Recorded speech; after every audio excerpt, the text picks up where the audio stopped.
ইসলামী আন্দোলনের ঐতিহাসিক দিন 28 অক্টোবর নবীবতার তাণ্ডবের প্রতিশোধ নেওয়ার বদলার দিন। এই দিনে আমরা বিক্ষোভ সমাবেশ, মিছিল, র্যালি, দোয়ার অনুষ্ঠান, সারা বাংলাদেশের কেন্দ্রীয় কর্মসূচির অংশ হিসাবে উপজেলায় আমরা বুঝতে পেরেছি সে মহান রবের শুকরিয়া, আলহামদুলিল্লাহ। সে আল্লাহ তাআলা প্রতি রসুল, বিশ্ব মানবতার মুক্তির সনদ, মানবতার একমাত্র নেতা মুহাম্মদুর রাসূলুল্লাহ সাল্লাল্লাহু আলাইহি ওয়াসাল্লাম। প্রিয়বাসী, আজকে 28 অক্টোবরের সমাবেশের সভাপতিত্ব করেছেন রানী উপজেলার সংগ্রামী আমির ভাই ডাক্তার রঞ্জির হোসেন, সঞ্চালক উপজেলা সেক্রেটারি।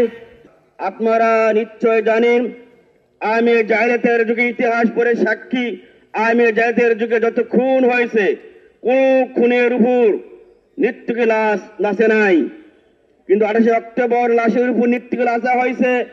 এটা 1992 সালে সূত্রে গাথা। ওই দিনেই জামাত ইসলামের আধ্যাত্মিক নেতা অধ্যাপক গোলাম আজমের কোন আদালত করে ফাঁসির রায় দিয়েছিল।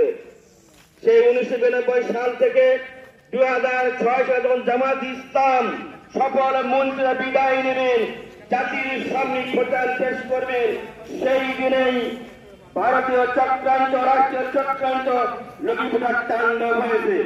সেই তাণ্ডবের মাধ্যমে, মহিলার মাধ্যমে, 11 পরিবর্তনের মাধ্যমে 2 বছর ক্ষমতা শাসন করে লক্ষ্মীপুটার তাণ্ডব ক্ষমতা এসেছিল।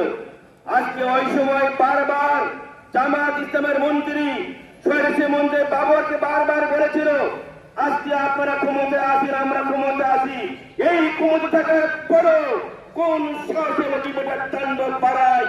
সেদিন সৈয়দ মন্ত্রী বলেছিল, আমি দেখেছি, কিন্তু কোন সেনাবাহিনী, কোন গোয়েন্দা বাহিনী দিয়া কোন প্রশাসন দিয়ে আসে নাই।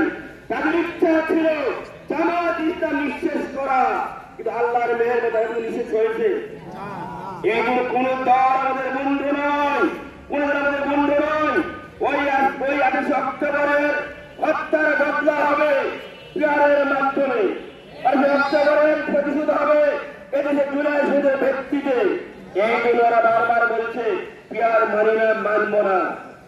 আপনারা এই সকল যুবকরা কিন্তু আহ্বান জানানি, একটি গ্রামে যদি 100 লোক থাকে, 40 জন একদিকে, 60 জন একদিকে, ক্ষমতার শিকার 40% কোনদিন পাই নাই, 33% বেশি আমাদের বন্ধুরা পাই নাই, কিন্তু ক্ষমতা পাইছে।